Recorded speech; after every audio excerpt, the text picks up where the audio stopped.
اللہ اکبر وللہ الحمد اللہ اکبر لا الہ الا اللہ اکبر وللہ الحمد۔ تمام احباب کی خدمت میں ہے کہ نماز عید الاضحیٰ ٹھیک 7:45 کو یہاں پر رہے ہیں، وقت کی پابندی ہے اور احباب کی تشریف لائیں۔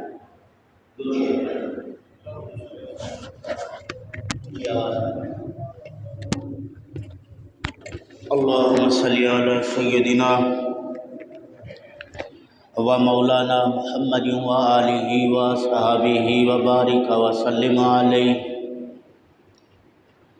صلاة وسلاما عليك يا سيدي يا رسول الله وعلى آلك وأصحابك يا سيدي يا خير خلق الله۔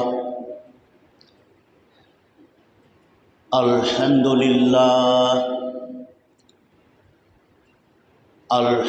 لله نحمده ونستعينه ونستغفره ونؤمن به ونتوكل عليه ونعوذ بالله من شرور أنفسنا ومن سيئات أعمالنا،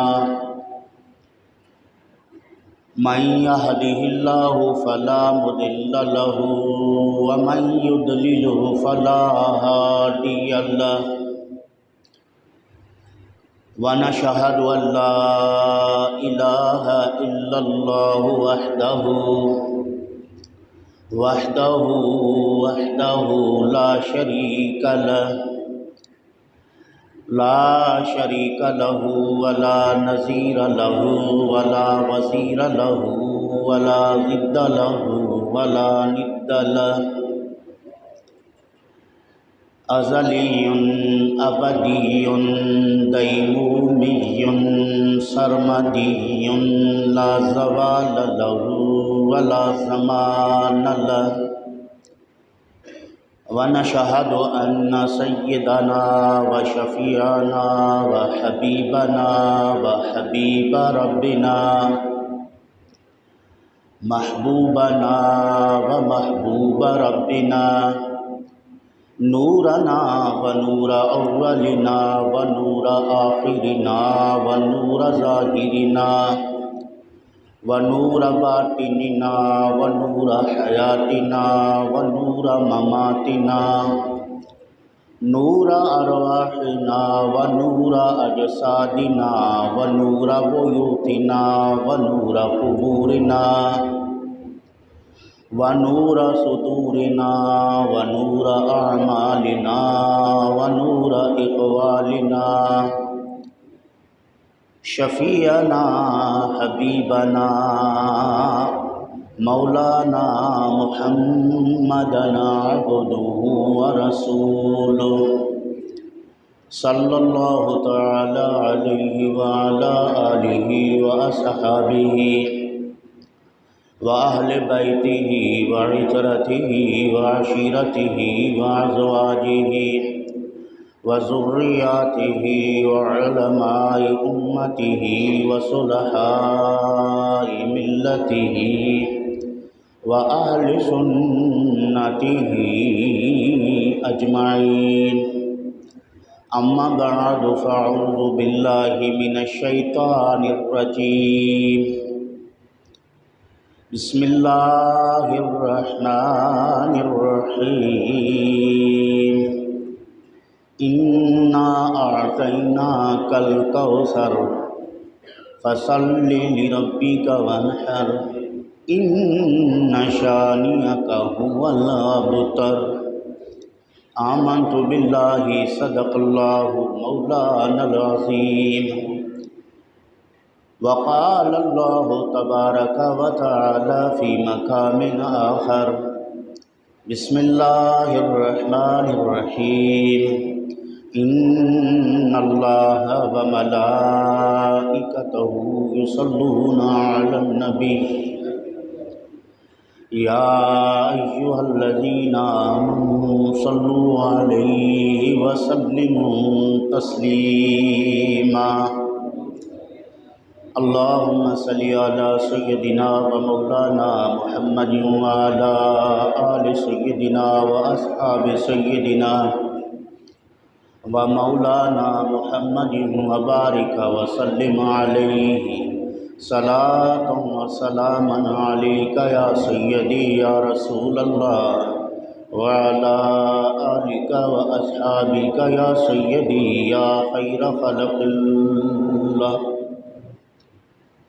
عرش اعظم مسند رفعت رسول اللہ کی دیکھنی ہے حشر میں عزت رسول اللہ کی صلی اللہ علیہ وسلم۔ وہ جہنم میں گیا جو ان سے مستغنی ہوا، ہے خلیل اللہ کو حاجت رسول اللہ کی، ہے خلیل اللہ کو حاجت رسول اللہ کی، ہے خلیل اللہ کو حاجت رسول اللہ کی۔ لا ورب العرش جس کو جو ملا ان سے ملا، بٹتی ہے کونین میں نعمت رسول اللہ کی، بٹتی ہے کونین میں نعمت رسول اللہ کی، بٹتی ہے کونین میں نعمت رسول اللہ کی۔ تجھ سے اور جنت سے کیا مطلب منکر دور ہو، ہم رسول اللہ کی جنت رسول اللہ کی، ہم رسول اللہ کی جنت رسول اللہ کی، ہم رسول اللہ کی جنت رسول اللہ کی۔ انگلی اٹھے سورج پلٹے چاند اشارے سے ہو چاک، انگلی اٹھے سورج پلٹے چاند اشارے سے ہو چاک، اندھے نجدی دیکھ لے قدرت رسول اللہ کی، اندھے نجدی دیکھ لے وجاہت رسول اللہ کی، اندھے نجدی دیکھ لے عزت رسول اللہ کی۔ اہل سنت کا ہے بیڑا پار صحاب حضور، نجم ہیں اور ناؤ ہیں عطرت رسول اللہ کی، نجم ہیں اور ناؤ ہیں عطرت رسول اللہ کی۔ از فروغ تست روشن دین و دنیا ہر دو جا، بر تو بادا از خدا صلوات یا بدر الدجا، بر تو بادا از خدا صلوات یا بدر الدجا، بر تو بادا از خدا صلوات یا بدر الدجا۔ مادر گیتی نزادہ چون تو فرزند دیگر، دیدئی عالم نہ دیدہ ہم چو تو حسن اللقاء، کئی ملک کر دے بے پیشی آدم خاکی سجود، نور تو دروی نبودے گر ودیعت اے خدا۔ یا صاحب الجمال و یا سید البشر من وجهك المنیر لقد نور القمر، لا يمكن الثناء كما كان حقه بعد از خدا بزرگ توی قصہ مختصر۔ کر جوانی میں عبادت کاہلی اچھی نہیں، جب بڑھاپا آ گیا بات بن پڑتی نہیں، ہے بڑھاپا بھی غنیمت جب جوانی ہو چکی، یہ بڑھاپا بھی نہ ہوگا، موت جس دم آ گئی۔ حمد و صلات کے بعد واجب الاحترام دوستان عزیز، برادران اسلام، اللہ وحدہ لا شریک کے پاک کلام قرآن مجید فرقان حمید میں سے سورۃ الکوثر کی تلاوت کیا ہے۔ اللہ رب العزت کی بارگاہ میں دعا ہے کہ رب ذوالجلال مختصر وقت میں قرآن و سنت کی روشنی میں حق و سچ بیان کرنے کی توفیق نصیب فرمائے، بیان کے بعد طرفین کو عمل کرنے کی توفیق نصیب فرمائے۔ تمام پنکھے چلا دیں، مسجد شریف کے سارے پنکھے چلا دیں۔ آج ہم اللہ رب العالمین کے گھر نماز عید الاضحیٰ ادا کرنے کے لیے حاضر ہیں۔ آج کا دن عظمتوں والا دن ہے، برکتوں والا دن ہے، رحمتوں والا دن ہے، بخششوں والا دن ہے۔ آج اللہ رب العالمین کے بندے اللہ وحدہ لا شریک کا ذکر کرتے ہوئے اللہ اکبر لا الہ الا اللہ واللہ اکبر وللہ الحمد پڑھتے ہوئے نماز عید ادا کرنے کے لیے چلتے ہیں۔ اللہ رب العالمین کی رحمتوں کا نزول ہوتا ہے۔ عزیزان گرامی، آج کے دن کے متعلق قرآن مجید میں نبی اکرم صلی اللہ تعالیٰ علیہ وآلہ وسلم کے فرمودات میں بڑی عظمت بیان ہے۔ اللہ رب العالمین کے پیارے محبوب محمد کریم صلی اللہ تعالیٰ علیہ وسلم بڑی عقیدت و احترام کے ساتھ یوم عید الاضحیٰ منایا کرتے تھے، اور آپ صلی اللہ تعالیٰ علیہ وسلم نماز دوگانہ کا اہتمام، جانوروں کی قربانی کرنے کا اہتمام خصوصی طور پر فرمایا کرتے تھے۔ اللہ رب العالمین نے اپنے پیارے محبوب محمد کریم صلی اللہ علیہ وآلہ وسلم کو ارشاد فرمایا، انا اعطیناک الکوثر، اے حبیب صلی اللہ علیہ وسلم ہم نے آپ کو کوثر عطا کیا ہے۔ کہہ دو نا سبحان اللہ، دے دیا ہے۔ انا اعطیناک، ہم نے عطا کر دیا ہے، الکوثر هو الخیر الکثیر، مفسرین نے اس کا ترجمہ کیا۔ الکوثر کا معنی ہر طرح کی بھلائیاں، ہر طرح کا خیر اللہ رب العالمین نے اپنے پیارے رسول صلی اللہ علیہ وسلم کو عطا فرما دیا ہے، اور اس کے عطا ہونے کا اللہ رب العالمین نے ذکر کیا ہے۔ مفسرین نے الکوثر سے نبی کریم صلی اللہ علیہ وآلہ وسلم کی شان نبوت کو بھی مراد لیا ہے۔ مفسرین نے الکوثر سے رسول کریم صلی اللہ تعالیٰ علیہ وآلہ وسلم کے علم ما کان و ما یکون کو بھی مراد لیا ہے۔ مفسرین نے الکوثر سے رسول کریم صلی اللہ علیہ وآلہ وسلم کے علم غیب کو بھی مراد لیا ہے۔